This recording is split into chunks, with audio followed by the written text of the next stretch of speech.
Right, well, hello everyone and welcome to Clean Sport Week 2023.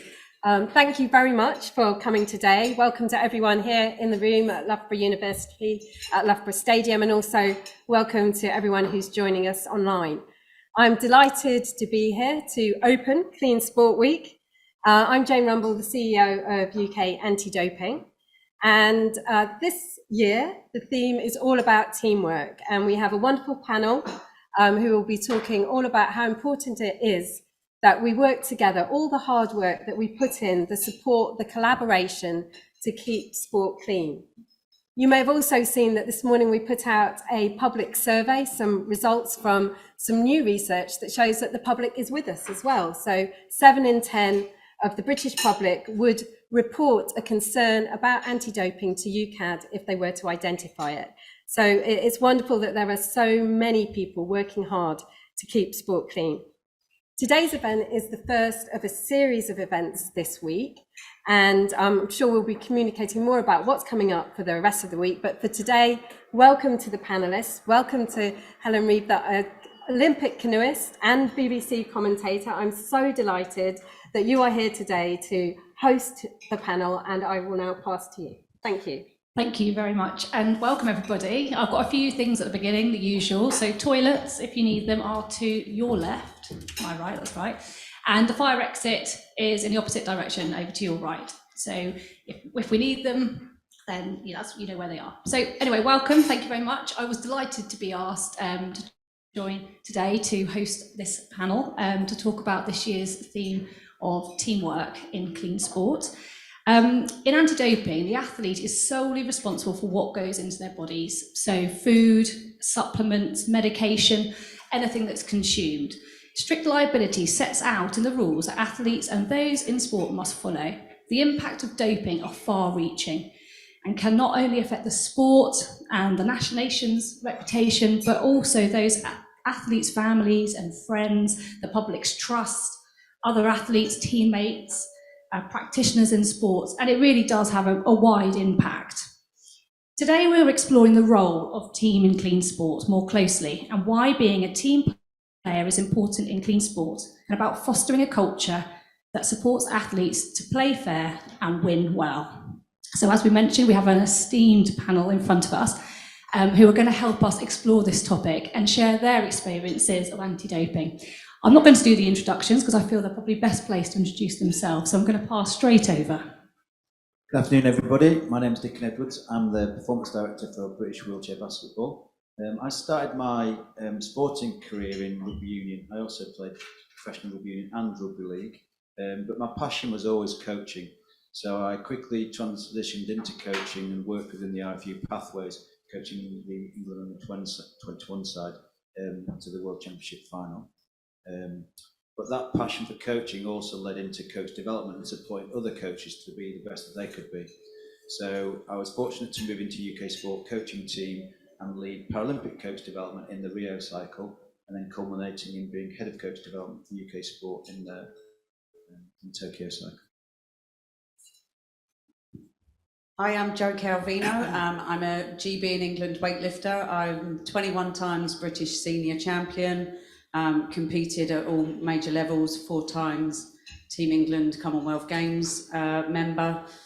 I then transitioned and started to build a career alongside working in sports development, primarily in my original sport of diving, but then has transitioned through diving, education, development, aquatics tutor. Through my weightlifting, I got into coaching and as a technical official, most notably then into events, which I then led the Birmingham 2022 weightlifting and powerlifting competition management last year. And I'm now at UK Sport as an international relations advisor, and I'm a UKAD Athlete Commission member. Thank you.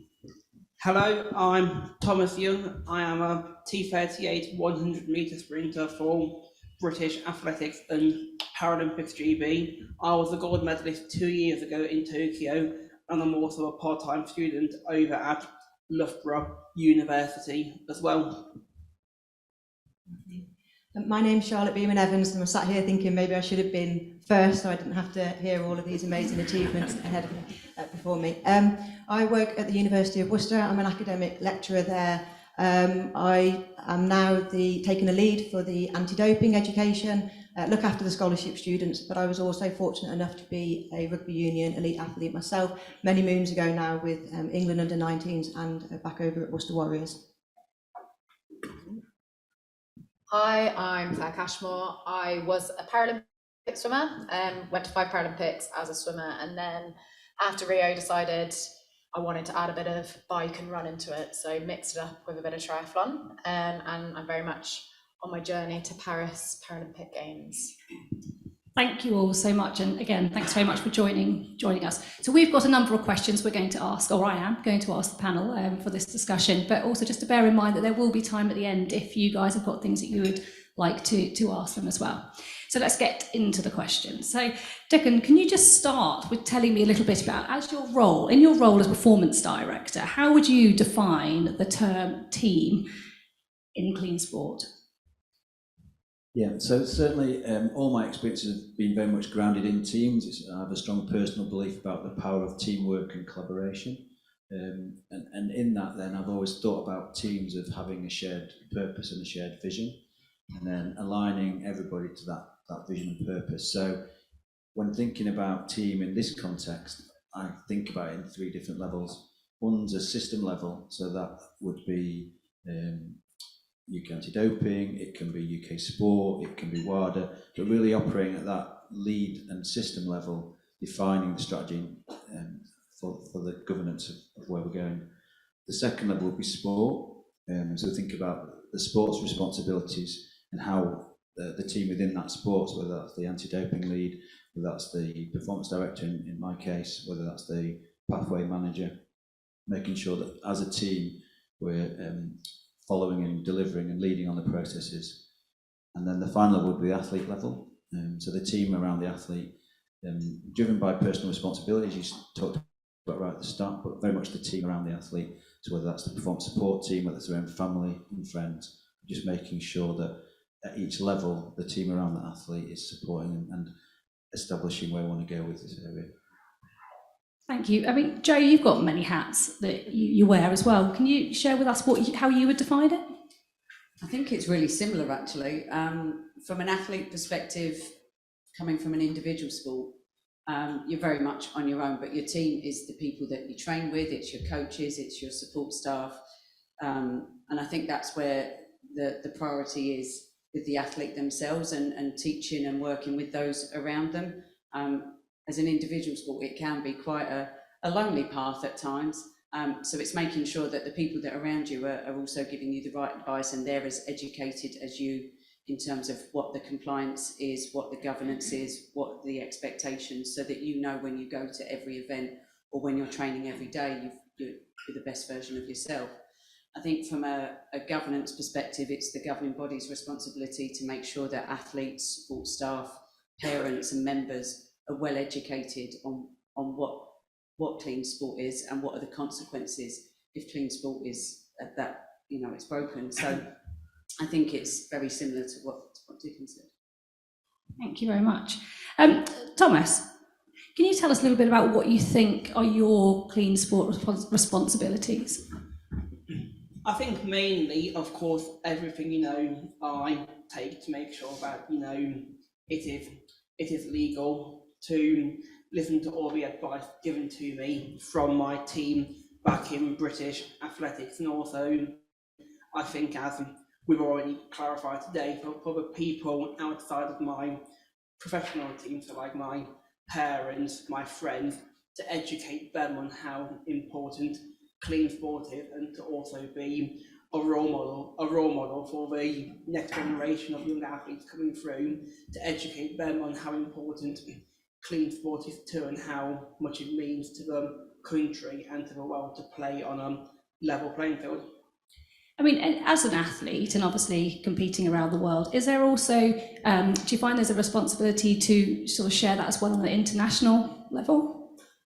I do, yeah. I think UK have UKAD, and we're really lucky to have such a great organisation to help us. But yeah, when we're competing internationally, just again to make sure to do everything we've all, which has been clarified today. So just to make sure that the whole world knows how important how important anti-doping is to I think, which has already been said, just to educate everyone.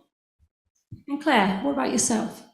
Yeah, I really agree with what Thomas said there, and I think the educating comes in actually creating a culture within the sport that can, accept that what it is that you're putting into your body is completely solely your responsibility.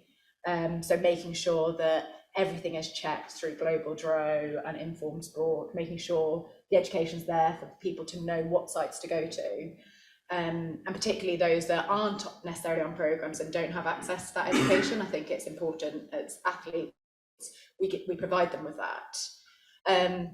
But also I think if anybody does spot anything that they don't think is right, actually being able to know where to direct that to and who to speak to about it, and being a whistleblower is really important. And just making sure, like the biggest thing I think for myself is making sure I've recorded absolutely everything that I put into my body, having a database there, having a spreadsheet that you can then, if you are drugs tested, you know where to go to, and it's all there in a real clear space. Making sure you're responsible for that 1 hour testing slot that you put down for every day, making sure your family, your friends, everybody around you knows exactly where you are and what you're doing. And obviously you've been through a number of Olympic cycles, so you've probably had a fair amount of experience. Is it something that you're able to share with other competitors that are coming up? Yeah, 100%. It's something that I'm quite passionate about, making sure that younger athletes are fully aware of. I've been in the system for a long, long time now, and I've had it drilled into me since the age of 12. But obviously that's not always the case. And I think sometimes having those habits of making sure you put your hour slot down, making sure you're checking everything, is not that easy if you're doing it later on in life. So I found that's something that I'm quite passionate about doing, is sharing that with others and making sure that they know the steps and the processes they need to go through. Thank you very much. Charlotte, I was wondering whether you could tell us a little bit about your experiences of clean sport in an education setting. I mean, obviously, again, you've competed and you also now work in a university. Maybe you can talk about the different, or share with us some of your thoughts across the two different aspects of your world. Yeah, absolutely. So I've been fortunate enough to be on both sides of the fence, I suppose. And when I was thinking about what clean sport meant to me as an athlete, I was at under 19 level, so there were always more senior players than me. There were always players that were better than me, and we were handed a book. I vividly remember Paula Radcliffe being on the front. It was a 100% me campaign, and I remember thinking, oh, this is quite serious. But I think in terms of the strict liability, there was probably a mismatch there of my understanding at the age of 17, 18, in terms of there was always somebody that could fix the problem. So, there was a psychologist you could go to, there was a doctor you could go to, there were medics, there was a coach, somebody who was always able to give advice. So I just always thought, with regards to clean sport, there would be someone within the team who would be able to help me with that. And maybe now, being on the other side of the fence, I realised that actually wasn't the case, and this concept of strict liability and how important it is in terms of educating our students is so significant now. So I think as an academic now taking a lead for doping responsibilities within the university, it's about changing mindsets. We're fortunate enough to have the technical reference documents and the curriculums to help guide us. But actually what we need to consider is just the breadth and scope of the students that we need to reach out to. And like Claire's already said, not all of these students will be on talent pathways and programs, but that doesn't mean that we don't educate them. So I think from an academic point of view and the education there, we're very much at the start of our journey in terms of looking at, how do we work with our franchises? We're fortunate enough to have 2 franchises. How do we work with those athletes? How do we work with our recreational athletes? We've got several students, but also the university, as is any university around the country, is a great environment for community users, recreational users, children, and so we need to be educating right the way down from children that are, child age, school age, right the way up to performance pathways as well. And Claire, I know you mentioned earlier, obviously, that you've had education from what age did you say it was? 11, 9, 11? Yeah. You know, can you just share a little bit about your experiences of the education? Yeah, I think as Charlotte said, it has massively changed from back in the day when you did get a bit of a notepad and, you know, this is what you have to do, this is the rules and the regulations, to now much more interactive, regular education, which is really positive. And I think that has definitely had a massive impact and change on the way people, you know, buy into it. So I think, you know, I feel very lucky that I had it drilled into me from a young age and probably put a lot of fear into me. I was definitely, you know, didn't want to touch anything. I didn't want to take any kind of supplements, even if they were okay, because I thought, gosh, I don't want to put anything into my body that's not natural. That has changed over time with a bit more knowledgeable information rather than necessarily scaremongering. So yeah, I think it's an amazing thing to be able to do it all the way through the system, not just elite sport, because, you know, all age group athletes or non-professionals, the youngsters are the ones that need more of that education because they're not getting access to it. So I think that's a really positive step.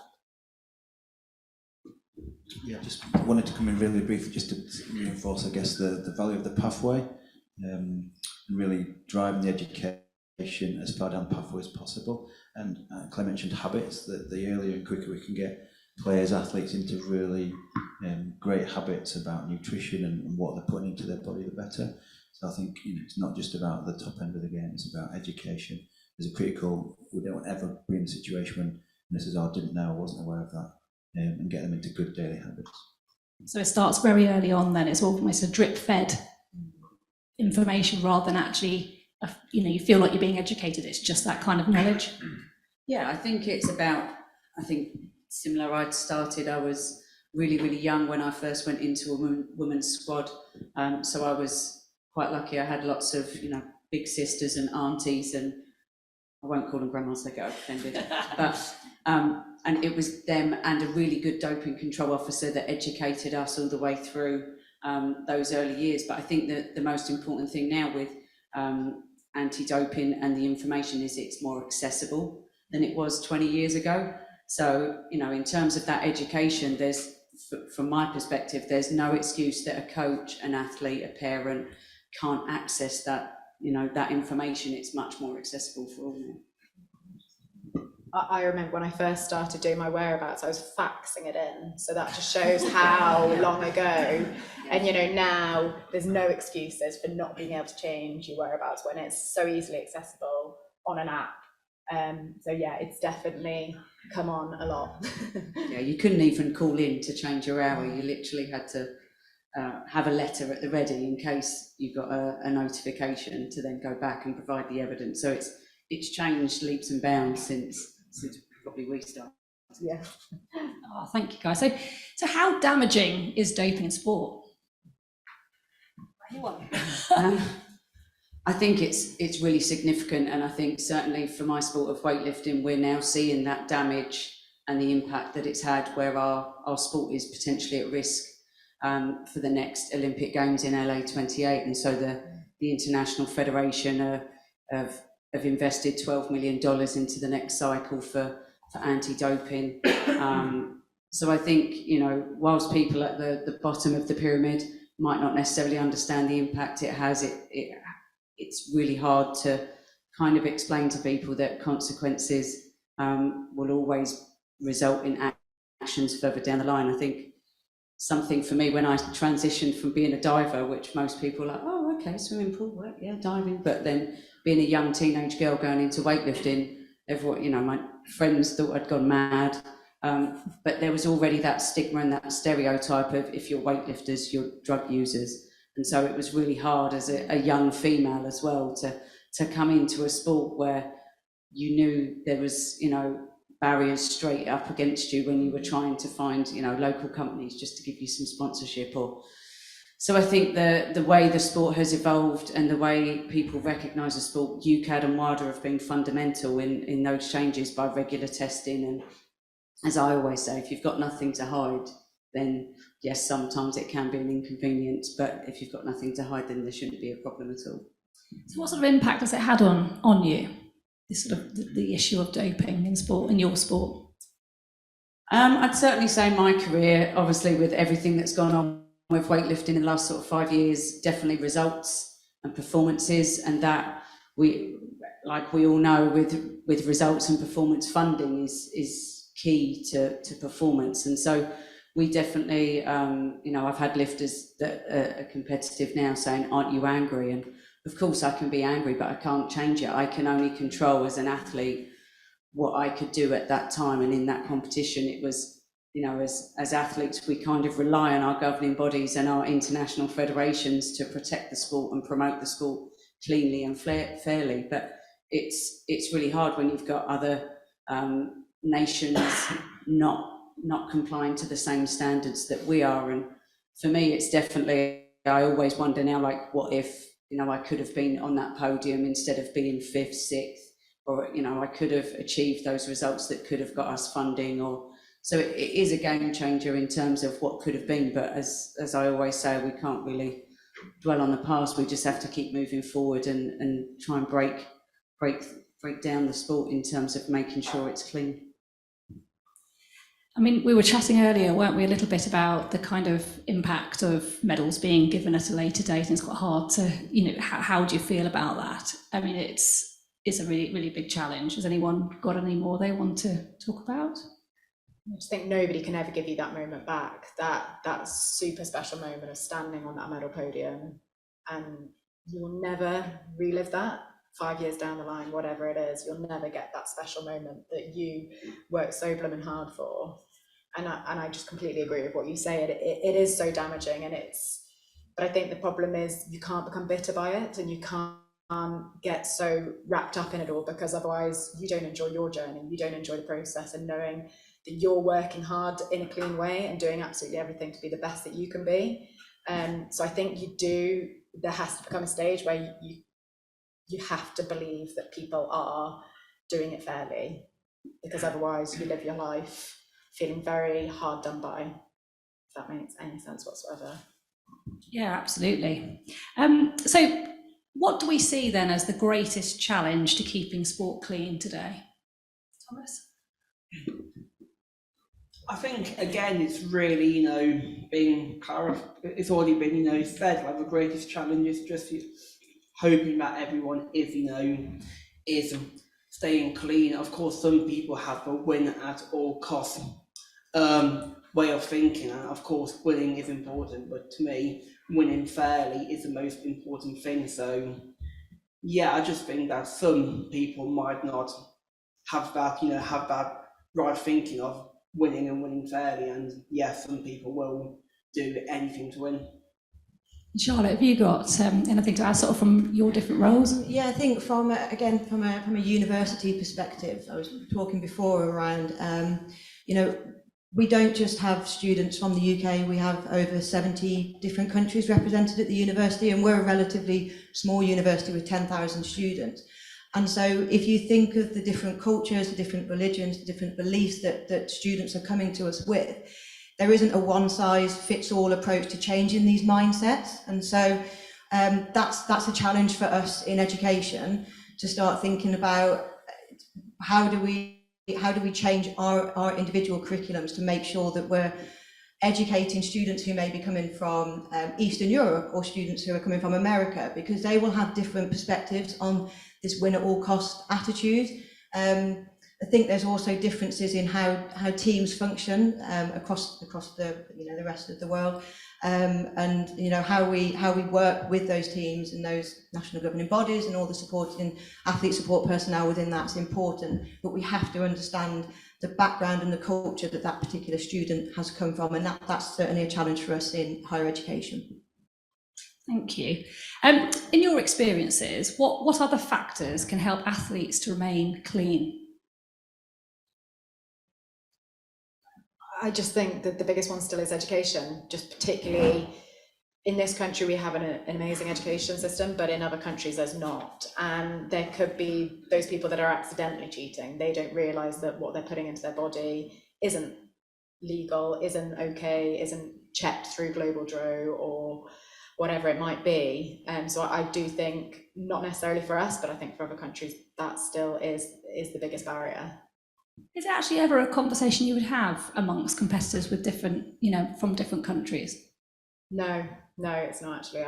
I've never even probably talked about the testing process to any other athletes from other countries. When I think about that question, I often think about the wider responsibility. How can we continue to keep at the forefront of individuals' minds the great responsibility to the values of sport and upholding those? And the more we can role model those and lead those, hopefully people will make decisions based on the greater good rather than an individual benefit. It's not easy to do, but definitely referencing consistently the wider vision for sport and what it can do for the wider community, and less about a selfish choice that might enable them to win a medal in the short term. Yeah, thank you. This is going to be the last question, so maybe we'll have your opportunity in a moment to throw some to the panel as well. So what more can be done to promote values in sport, and how can we eliminate the win at all costs mentality for the next generation?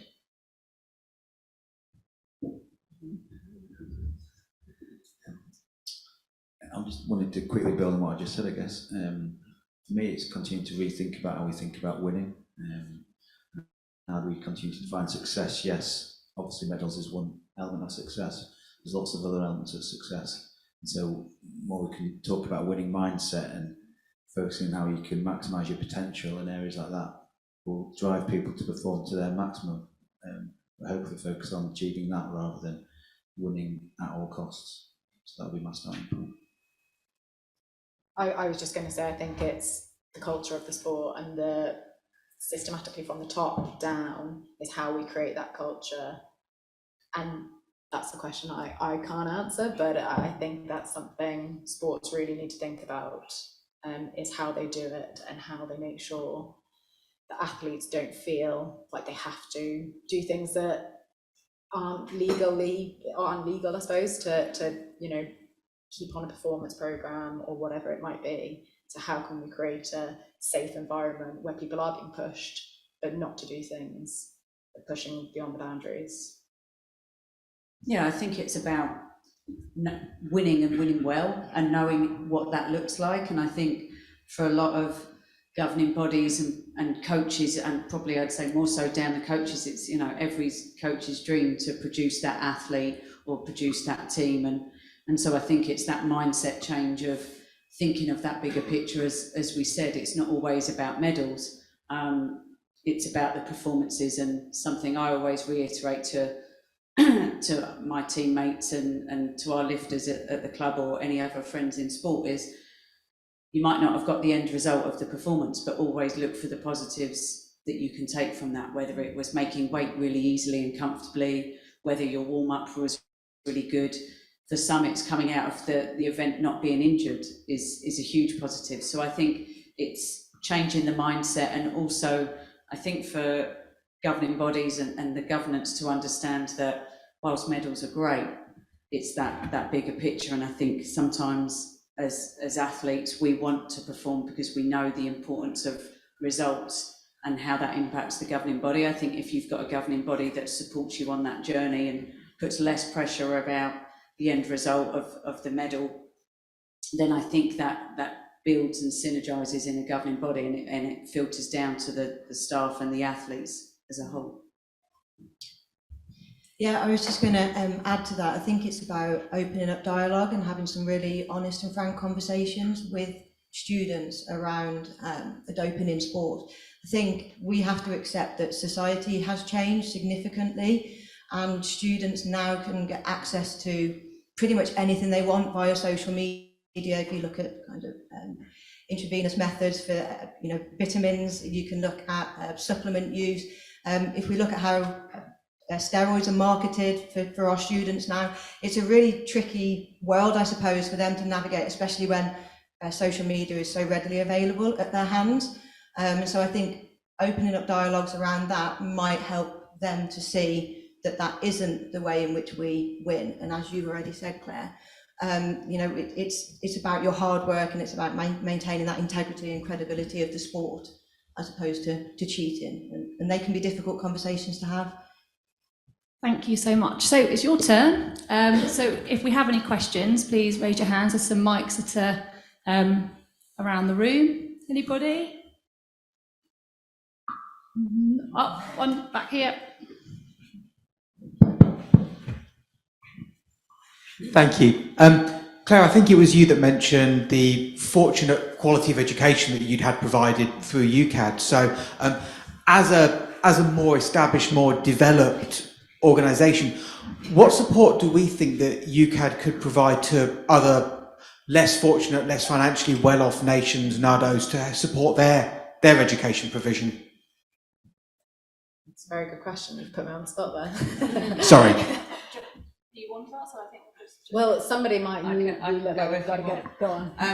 I think it's about partnerships and building your international relations with other NADOs, and that's something that UKAD do through various conferences and at major events, and that's a really important tool to help support those smaller nations that might not be as fortunate as us to have such a fantastic anti-doping programme that comes with all the resources and the materials. And I think just to touch on what we've said about athletes is, you know, when you go into international events, you do have nations that don't have, some of them haven't even really got NADOs that they can go to for support and help. So it's sharing that information and that best practice and supporting those, but opening that communication to support those other nationalities to improve their education and support the athletes that are coming through. Mike just behind you. Hi, Tony Josiah from UKAD. Just to add to what Joe said, we do work really closely with other countries. So we have an actual global engagement team. Part of their remit, the teams here at the back, part of their remit is to set up capability programs with other NADOs at the international level, specifically focusing on the Commonwealth countries at the moment. That's one of UKAD's priorities. And one of the things we did with the Commonwealth Games Federation after Birmingham 2022 was to put in place a legacy program where we are specifically working with Commonwealth countries on education programs, and we want to make sure that all athletes going to the Commonwealth Games, we're being very ambitious in trying to educate athletes going to the Commonwealth Youth Games in Trinidad in August, to make sure every athlete has access to education, because there is a massive gap between some of the less developed countries and, you know, UKAD and the Americas and Canadians and so on. So we are working really closely with the CGF and some of our partners at the international level to put in place those programs. But certainly, and to sing UKAD's praises, we were quite far ahead many years ago. I'd say up to 5 years ago, when we put in place our international strategy. And at the heart of that was education, working with other countries to upskill them so that every athlete, it's that whole level playing field. When they're competing, they know that their athletes at the international level have received education to the right level, know their rights and responsibilities, they know about things such as global draw, and that's where one of our priorities and something our board is really keen that we carry on. Thank you very much. Oh, is there a question right at the back? If we could take the mic right by the window at the back. Thank you. Hi, my name is Arrow from UKAD. You've all mentioned education there. I'd be really interested to hear what type of education you think will have the most impact, because you've got HE, you've got athletes that are returning year after year to major games, you've got new athletes, you've got ASP. So we at the moment, I sit within the education team, we deliver e-learning, we do in-person workshops, we do online, we try and do awareness. But I wonder what you think could be innovative ways to kind of deliver that education to keep it fresh, or things that you think are just tried and tested and work really well from your experience. Thank you very much. Yeah, it's difficult, isn't it? Because I think, again, from my perspective in the university, first and foremost, it's about increasing the awareness for all the different users. And I think Claire and I were talking before the panel started about can sometimes still be a little bit of a taboo subject, in that people are scared to say or do the wrong thing, ask the wrong questions. And so I think that's why I'm a big advocate for honest and open conversations. At the university, we do a lot of smaller informal sessions. So particularly with the scholarship students, with the performance athletes, we will look at learning through games. So lots of kind of learning tools. We play £1 million drop, things like that, just to try and get them, I suppose, to get them okay with not knowing the answers. And that's the biggest thing. I think people come to us thinking that they've got, as an elite athlete, they need to know all the answers, and it's okay to still not know.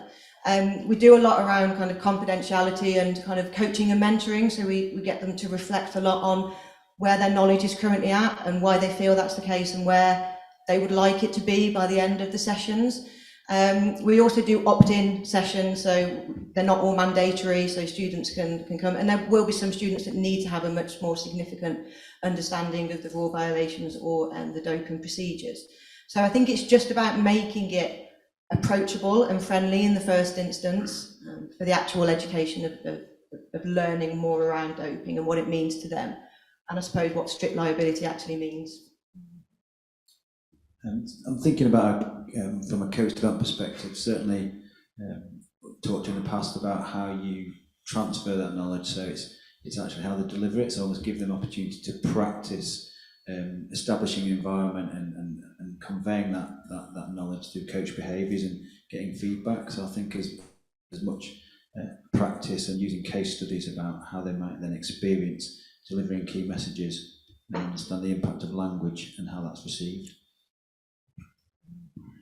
Thank you very much. Have we got any more questions, or are there any from online? Because I know we've got a lot of people watching. Not yet. No more questions. Oh, we got one. Hi, one more. This is a question for Claire. My name's Harriet. I work for UK Anti-Doping in the global engagement team.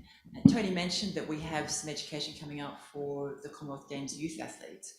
I'm curious to know, for a 12-year-old, what resonated with you? Because 12 is such a tender age to start the anti-doping journey.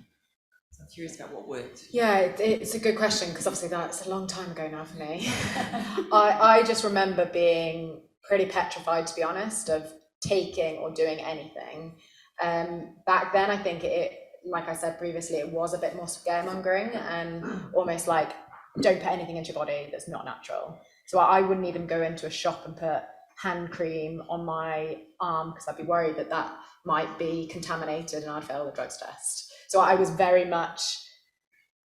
fearful of doing anything and taking the right supplements or anything like that. So I think it's just being able to be given those resources so you know where to go and you know where to look and know that those supplements that are tested are okay to put into your body, and you don't have to have a constant fear about anything you do or take. And with the support that you received at the time, did you look more to your coach or to your family? Like, were your parents involved in supporting you at this stage? At that time, I don't think necessarily there was coach education, so it'd be definitely my family. And I suppose just the DCOs, that's the right word, isn't it? Yeah. So yeah, having the support from them when you're going through the process was the main thing I remember. But like I say, it was a long time ago, but I do remember just being quite fearful, and I think that was almost maybe slightly the wrong approach. but it, like I say, it was 20 plus years ago, so it's a long time ago, and things have moved on and developed in much better ways. And I think the more interactive stuff and the, going through the process is a really positive thing that those guys are doing. So yeah. Oh, we do have a question coming from online. Yes, we do. I'll pick it up. It's from Reese Llewellyn, and I'll just read what Reese says. Hi all, thank you for speaking to us today. My name is Reese, and I'm a pharmacist completing the UKAD course on clean sport. My ambition is to work as a sports pharmacist supporting sports people with queries around medicines and supplements. Do you have any advice on how to gain experience of working with sports teams in this context? You looking for? No. I would probably say that the first point would be to see if he's got any local clubs or performance programs and kind of introduce himself and see if he can come and just answer any questions or work with the governing body themselves. I think it's great to hear that someone is taking that interest, because we've seen cases in recent years where the doctors have prescribed the athlete medication and then they've had a out of competition test or in competition test and lost medals due to the wrong product being given to them. So I think it's great that they're taking an interest, and I would probably possibly even reach out to UKAD and see if there can be any sort of guidance or signposting from that perspective. Yeah, I was just going to add, or they may have awareness of it already, but maybe utilising some case studies that are available in the media and making use of the Global DRO app. And I think that's a really valuable app in helping inform judgments and understanding. Oh, there's another one, yeah, go for it. Another one. This one's from Nikki Costa, who says, how can we target the NGB culture to promote an open and trusting environment where athletes can come forward to either access more information or even support them in reporting doping activities? My first instance would be go to your athlete rep, if you've got an athlete rep within your governing body as your first go-to. I think just having good, honest, open discussions and the way sports and governing bodies are now sort of being managed is very different to how they were 20 years ago. I think it's a lot more accessible to approach, the pathway teams, the supports staff that you've got. But I would always, if it's athlete centred, I would always, if the NGB has got an athlete rep, I would definitely signpost them to that person. Can you just ask the question again, please? Yes, one moment.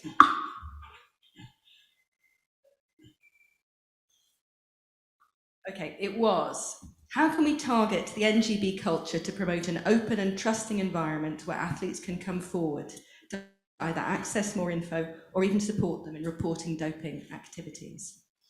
Yeah, I just think, especially if you're probably younger athlete in the sport and you're still coming through from a younger athlete to an elite athlete, probably just know you can speak to somebody who you can trust, whether it's an athlete, a coach, or someone probably from the upstairs offices in your NGB. So yeah, I agree with what Joe said, but yeah, also whether that's an athlete rep or just someone you can trust in your sport. And do you think there's more that UKAD could be doing? I was going to say, because if it is an issue within maybe the NGB that you can't have those honest conversations, is it something that actually UKAD, you could be signposted to them and, it's flagged up as maybe a bit of an issue that UKAD go in and try and run a few more education sessions or whatever it might be, because if the athlete or whoever it is within the NGB doesn't feel that they can talk to anybody, I would personally say UKAD would be the place to go and ask for the support of what to do. Okay, so Alex, have you got a question? Yeah, I just wanted to add on that one. For all the panel really, how hard is it to whistleblow? I've personally never been involved in it, so I can't really answer, but I can imagine it's quite a hard process to, I honestly don't know. I'm actually not going to answer that one because I don't know. I agree with. I think it's really difficult. I think you can make it relatively easy to report, but again, I think the stigma around actually being the first person to speak out or to go against the grain can be difficult. And I think if, again, going back to that previous question, if somebody is feeling that they can't speak out, that would be a concern. And I think that completely lost my train of thought then when I went back to the previous question, that there needs to be, I suppose, a greater sense of team in that environment and a greater utilisation of the support personnel, because there will be somebody that if they can't speak out and whistleblow, that somebody who can advise them, and they need to make sure they're utilising all of the support services available to them. Yeah, I'm kind of almost referencing back to the previous question that I think one of the critical roles of a coach is to develop an environment of trust where athletes can speak and communicate openly and frankly and honestly. So hopefully the answer to the question is easy, because they've got that environment, and hopefully the NGB and others have put the appropriate processes in place that they know who to go to and how to do that, and that's almost a measure of success that they can. Okay, well, I think that pretty much brings the panel event to a close. So firstly, thank you all for tuning in and also being here today. And thank you very, very much for coming and being so honest and sharing your experiences. And thanks again.